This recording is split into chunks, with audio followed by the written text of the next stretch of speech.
Patay ang isang pastor sa pananambang sa barangay Rizal, San Francisco, Agusan del Sur. Yan ang umaarangkadang balita ni Noreen Igonia.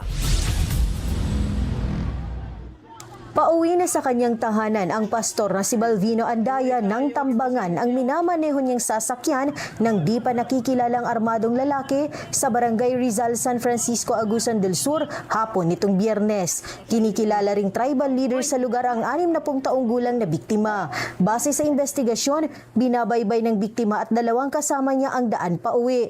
Nang harangin sila sa highway ng mga armadong lalaki, saka pinagbabaril ang sasakyan. Bumangga pa ang sasakyan sa isang bahay sa gilid ng kalsada. Agad nasawi si Andaya at sugatan naman ang isa sa kanyang kasama. Na-recover sa crime scene ang mga basyo ng bala ng kalibre 45 na ginamit ng mga suspect. Nagsasagawa na ng investigasyon ang mga otoridad upang matukoy ang motibo sa pagpaslang at kung sino ang mga nasa likod nito.